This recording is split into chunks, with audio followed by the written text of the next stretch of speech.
Okey, bayangkan anda sedang buka sebuah syarikat dan syarikat ni katakan bisnesnya adalah nasi lemak. Dan bagi bisnes anda ni dia perlukan modal untuk bermula. Okeylah, kita perlukan modal untuk raw material, kita perlukan modal untuk buka kedai, kita perlukan modal untuk buat marketing dan semua ni memerlukan duit. Memandangkan bisnes ini adalah bisnes anda, jadi anda mengeluarkan modal 100% daripada poket anda sendiri. Jadi syarikat ini milik siapa? Of course lah milik anda, 100% sebab modalnya dikeluarkan daripada poket anda sendiri. Dan inilah yang dipanggil saham. Saham ni sebenarnya adalah satu simbolik kepada pemilikan sesebuah bisnes. Kalau anda memiliki bisnes itu 100%, jadi anda memiliki saham syarikat itu 100%. Simple, straight to the point, itulah saham. Kemudian anda pun mula meniaga dan bisnes alhamdulillah berkembang dengan baik. Katakan dalam 2 ke 3 tahun selepas itu, bisnes anda ni mendapat sambutan yang sangat hangat sehingga ada negara-negara luar yang ingin anda buka branch anda di tempat ataupun di negara mereka. Isunya adalah anda tidak ada dana. Jadi apa nak buat? So sebagai business owner, anda ada 2 pilihan. Pilihan pertama adalah membuat pinjaman daripada bank. Tapi isunya adalah dengan bank ni anda perlu bayar semula principal dan bukan sekadar principal, termasuklah juga interest. Tak kisah sama ada venture anda keluar negara itu menjadi ataupun tak, anda masih perlu bayar principal dan interest. Dan mungkin bagi setengah business owner dia tak suka benda ni sebab dia memerlukan komitmen yang perlu dibayar. Jadi datanglah pilihan yang kedua. Apakah pilihan kedua itu? Pilihan kedua ni adalah sebagai business owner, anda decide untuk jual sebahagian daripada pemilikan bisnes anda itu kepada mereka yang berminat. Kebiasaannya adalah pelabur. Dan salah satu daripada proses jualan ini dipanggil Initial Public Offering ataupun IPO. Di mana anda menjual pemilikan ataupun saham anda dalam syarikat itu kepada orang awam. Kelebihannya apa? Kelebihannya anda tidak perlu bayar balik sebab dia bukanlah pinjaman, dia adalah penjualan.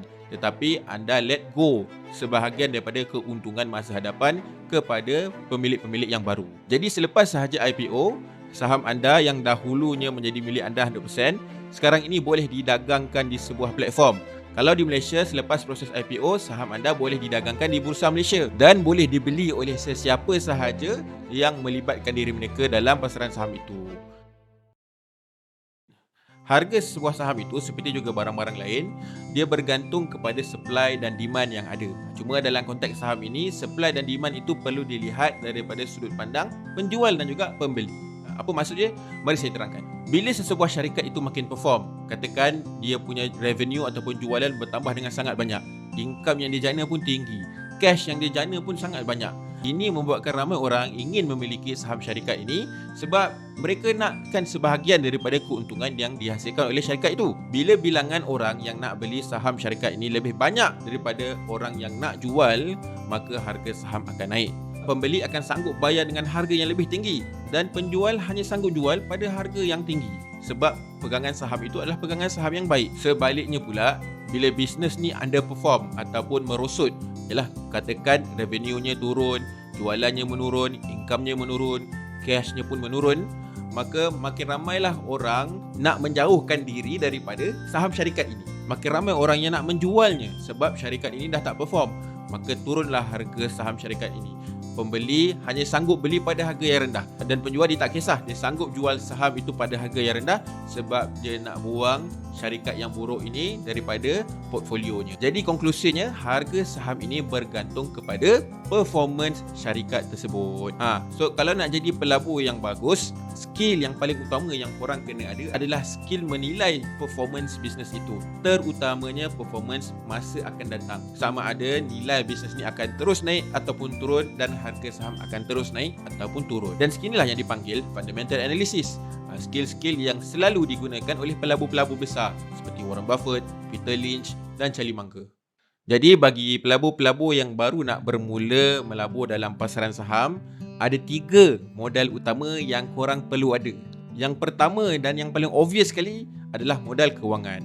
Modal untuk bermula melabur dalam saham ni sebenarnya tak banyak pun diperlukan. Minima pembelian saham pada satu-satu masa adalah 100 unit. Katakan harga saham tu adalah RM1, jadi 100 unit bersamaan dengan RM100. Jadi mulalah menyimpan, sama ada menyimpan daripada gaji ke ataupun allowance supaya korang boleh mula melabur untuk masa hadapan. Modal yang kedua pula adalah modal ilmu, dan modal ni sangat-sangatlah penting dan ramai sekali terlepas pandang bila dia mula buka akaun CDS dan dah gairah nak melabur. Melabur ni taklah terlalu susah sebenarnya, ramai orang boleh buat.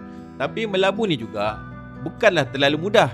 Sebagai contoh, kalau kita nak buat fundamental analysis seperti mana pelabur-pelabur legend yang saya sebutkan tadi, kita sekurang-kurangnya perlukan ilmu tentang bisnes, kita perlu ilmu tentang bagaimana membaca financial statement, benda tu perlukan accounting.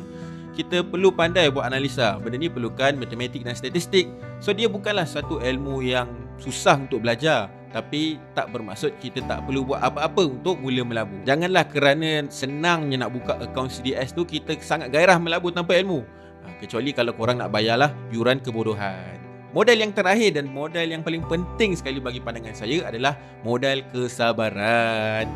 Kita kena faham, saham ini sebenarnya adalah sebuah bisnes, dan bisnes ni dia memerlukan masa untuk menjana keuntungan yang luar biasa. Kita tengok bagaimana syarikat-syarikat yang besar sekarang seperti Microsoft, Apple, Amazon, mereka menjadi syarikat yang berjaya bukan dalam masa 1 ke 2 tahun, tetapi hampir 5 ke 10 tahun.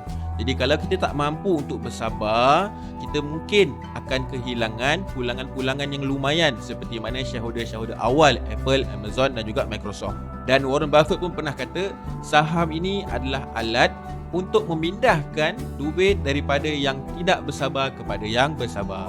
Di 1.1% Investing, misi kami adalah untuk meramaikan seramai mungkin pelabur untuk mula melabur dengan confident dan berilmu supaya masa depan kita makin terjamin. Jadi jemputlah like, share dan subscribe supaya korang tak terlepas dengan video-video kami yang akan datang, di mana kami akan tunjukkan cara-cara untuk menganalisa secara fundamental company-company di Bursa Malaysia.